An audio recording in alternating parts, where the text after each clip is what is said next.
ကယ်၍တင်သိထားတဲ့စစ်ကြောဝါလာကြောင့်အရာအားလုံးဟာမားနေခဲ့ရင်ကောကျွန်တော်တို့ညဘက်ကောင်းကင်ရံကိုကြည့်တဲ့အခါဂတိကတာမကားတဲ့ကြပွဲတွေကိုမြင်ရပေမဲ့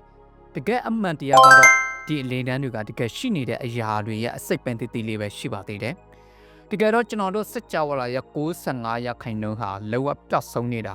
ဒါမှမဟုတ်ကျွန်တော်တို့မျက်စိနဲ့မမြင်နိုင်တဲ့အရာတွေဖြစ်ပါတယ်။ဒီဗီဒီယိုကိုအဆုံးထိကြည့်ပေးပါ။ဒီနေ့မှာတော့သင်ရဲ့အမြင်ကိုပြောင်းလဲပေးမဲ့စစ်ကြောဝါလာရဲ့အကြီးမားဆုံးရွေးချက်၅ခုကိုတင်ဆက်ပေးသွားမှာဖြစ်ပါတယ်။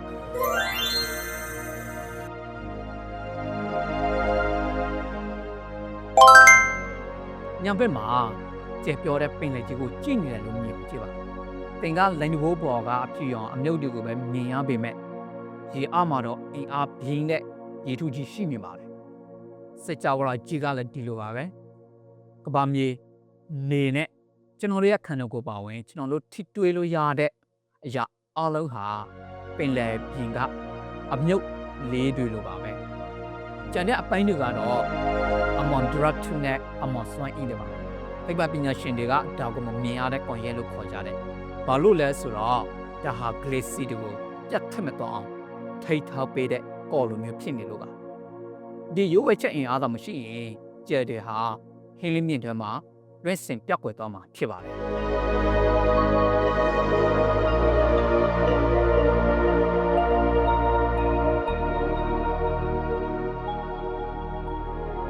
ကျွန်တော်တို့ကအချိန်ကိုပုတ်သေးသွားနေတဲ့နိုင်တလုံးလို့ထင်ကြပေမဲ့တကယ်တော့အချိန်ဆိုတာမျက်နှာဖုံးတစ်ခုပါပဲအချိန်ဆိုတာနိုင်ရတဲ့ဘောရှိပါတယ်အကယ်၍သင်ဟာအလင်းရဲ့အလင်းမြန်ဒီပါမြန်တဲ့အာကာသယာဉ်နဲ့တစ်နှစ်လောက်ကြီးသွားပြီးကမ္ဘာမြေကိုပြန်လာဖြစ်မယ်ဆိုရင်သိတဲ့ငယ်ချင်းတွေအတွက်ဆယ်စုနှစ်ပေါင်းများစွာကြာသွားတာကိုတွေ့ရပါလိမ့်မယ်သင်ရဲ့တစ်နှစ်ဟာသူတို့အတွက်အနှစ်50ဖြစ်နေနိုင်ပါတယ်အချိန်ဆိုတာသင်ဘယ်လောက်မြန်သွားတယ်လဲနဲ့ဆွမ်းငင်အား gravity ဘယ်လောက်ရှိတယ်လဲဆိုပေါ်မူတည်ပြီးတော့ဆွဲဆောင်လို့ကြုံလို့ရပါတယ်စစ်ကြောဝါလာထဲမှာအခုဆိုတဲ့အချိန်ဟာရှူတာတစ်ခုပဲဖြစ်ပြီးပုတ်တဲ့အမှန်တရားမဟုတ်ပါဘူးနံပါတ်3အစွမ်းထက်သောဆုပ်ဆက် black hole black hole ဆိုတာခင်ဗျားတို့ကြောက်ဘူးမှာပါ black hole တွင်းနေတဲ့ဟာစစ်ကြောဝါလာရဲ့အမိုက်သိဆက်လို့ပါပဲ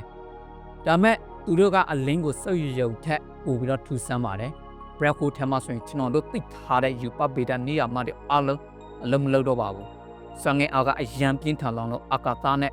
အချက်ရအလွှာကိုတော့ဆွဲဖြစ်ပြလိုက်ပါတယ်။အကယ်၍သင်ကဒီထဲကိုပြုတ်ကျသွားမယ်ဆိုရင်အပြင်ကကျင့်နေတဲ့သူတွေ့တော့သင်ဟာ black hole နားသားမှာထောက်လာရက်တက်နေတယ်လို့မြင်ရမှာဖြစ်ပေမဲ့တကယ်တမ်းမှာတော့သင်အဆုံးရှိတဲ့တွင်နေကြီးတဲ့ကိုစီးဝင်သွားမှာဖြစ်ပါတယ်။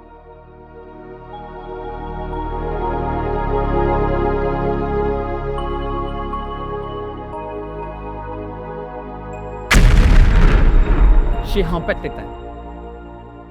အချက်ရဲ့အဆောက်အဦပိုင်းကိုသင်ကြားလို့ရတယ်ဆိုတာသင်သိပါသလား TV ဟောင်းတွေမှာလမ်းမကြီးတဲ့ကမြင်ရတဲ့အဆက်ပြောက်လေးတွေရဲ့100%ဟာစစ်ကြောလာအဆောက်အဦပောက်ကွက်မှုရဲ့ပက်တက်တဲ့ဖြစ်ပါကြောက်ကို cosmic microwave background လို့ခေါ်ပါတယ်ဒါဟာစစ်ကြောလာထဲမှာပက်တန်အရှိဆုံးအလေတန်းဖြစ်ပြီးကျွန်တော်တို့စီရလောက်ကိုနှစ်ပေါင်း23.8 ဘီလီယံကြာခီးနေခဲ့ရတာဒါဟာကျွန်တော်တို့စစ်ကြောလာရဲ့လေပွားဓာတ်ပုံလိုပါပဲ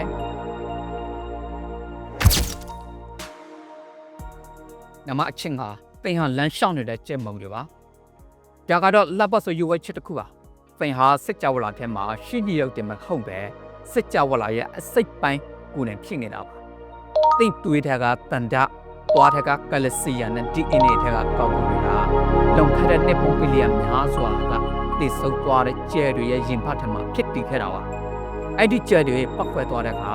သူတို့ရဲ့အစစ်ပိုင်းတွေဟာဟင်းလေးတင်နဲ့ပြတ်နောက်သွားပြီးနောက်ဆုံးမှာသင်အဖြစ်ဖန်တီးပေးခဲ့တာပါပြောင်းမယ်ဆိုရင်ကျွန်တော်တို့ဆိုတာစစ်ကြောဝါလာကြီးကသူ့ကိုယ်သူ့အဖြစ်ပြန်လဲသိရှိဖို့စူးစမ်းနေတဲ့နီလန်တစ်ခုပဲဖြစ်ပါတယ်ရိုးဝဲချက်နောက်ခုကိုသိသွားပြီဆိုတော့ကျဲတွေကိုကြည့်နေတဲ့သိမြင်ပြောင်းလဲသွားမှသိချပါတယ်ဒီဗီဒီယိုကသင်တို့အကျိုးရှိတယ်ဆိုရင် like နှိပ်ပြီးတော့ subscribe လုပ်ထားဖို့မမေ့တော့ဒါပေမဲ့စစ်ကြောလာရဲ့ရိုးဝဲချက်ကိုသိရတဲ့တမန်လောက်တော့ပါဘူးသင်ဘဝကိုဘယ်လိုစိတ်ချက်ပုံဖော်ရမလဲဆိုတာလည်းသိဖို့လိုပါတယ်ကျွန်တော်ရဲ့နောက်ထပ်ဗီဒီယိုဖြစ်တဲ့အလေးထားများပြီးသိပညာဆိုင်ရဲ့အစော habits ကိုသိကြည့်လိုက်ပါဗီဒီယိုကိုစုံတိကြည့်ပေးတဲ့အတွက်လည်းကျေးဇူးတင်ပါတယ်နောက်ဗီဒီယိုမှာပြန်တွေ့ကြရအောင်